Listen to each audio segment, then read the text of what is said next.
So hello guys, we are live now. Today I'm going to sharing a most important topic of medicinal chemistry, QSAR, and this video is equally informative for pharmacy. So QSAR and QSAR parameters, it is the most important long type question for MSc 4th semester. Firstly, full form of QSAR is quantitative structure activity relation.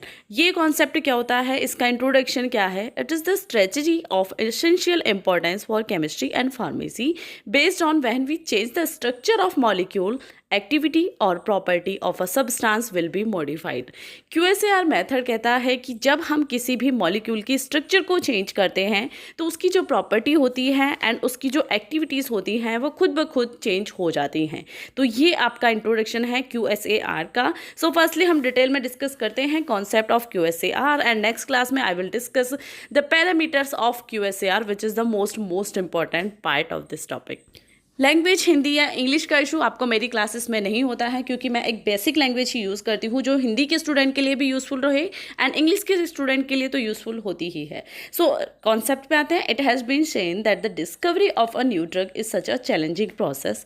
Out of 100 compound synthesised in research laboratory only one or some time none reaches the market ultimately as a drug. यानी कि QSAR concept जो है वो आपका drug research से है. Medicinal chemistry में mostly आपके 90% जो टॉपिक हैं वो ड्रग से रिलेटेड होते हैं.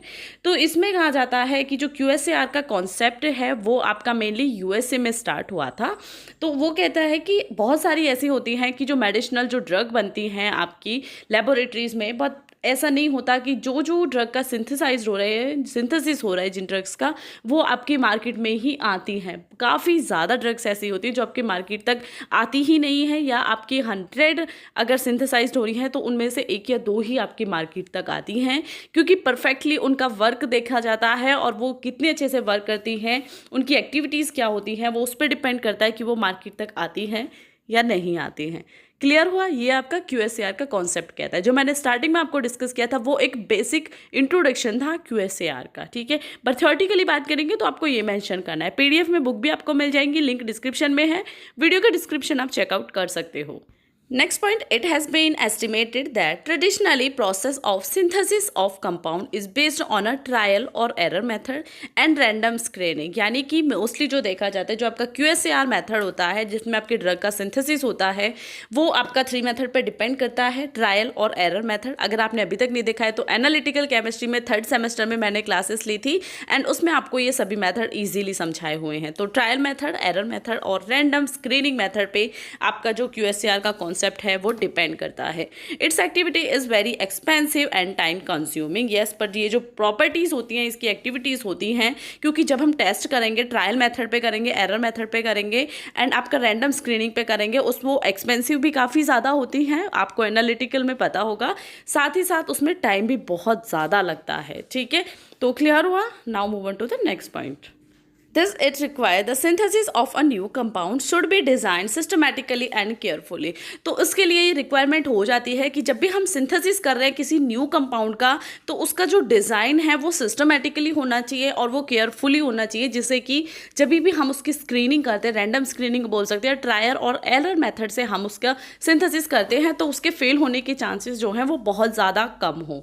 And their clinical, biological and therapeutical activities should be determined or appropriate test system. उन सभी का टेस्ट सिस्टम होना चाहिए, उनकी क्लिनिकली जो टेस्ट होते हैं वो भी होना चाहिए, बायोलॉजिकली भी होनी चाहिए और आपका थेराप्यूटिकली एक्टिविटीज़ भी उसकी चेकआउट करनी चाहिए.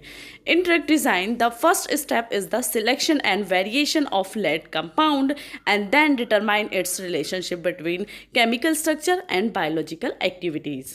ड्रग डिज़ाइन का जो फर्स्ट स्टेप होता है वो होता है आपका सिलेक्शन करना और वेरिएशन करना लेड कंपाउंड का, साथ ही साथ उसकी जो रिलेशनशिप है बायोलॉजिकल एंड केमिकल स्ट्रक्चर के बीच जो रिलेशनशिप्स है उन सबको जांचना, जिससे कि इन केस जब वो ड्रग का सिंथेसिस होता है तो वहाँ आके कुछ भी ऐसे चांसेस ना बने कि आपकी ड्रग फेल हो जाए. जैसा मैंने कहा कि आपकी 100 में से सिर्फ 1% जाती हैं, 99% फेल होती हैं. तो उसके लिए QSAR मेथड यही कहता है कि उन ड्रग्स का आप सिंथेसिस करने से पहले उनकी एक्टिविटीज़ को चेकआउट कर, जिससे कि जो सिंथेसिस में ड्रग फेल हो जाती हैं उसके चांसेस ना रहें. सो आपका जो QSAR पैरामीटर है वो मोस्ट इंपॉर्टेंट पार्ट है इस क्वेश्चन का. लॉन्ग में आता है तो आपके दोनों ही आएंगे, concept of QSAR and QSAR parameters.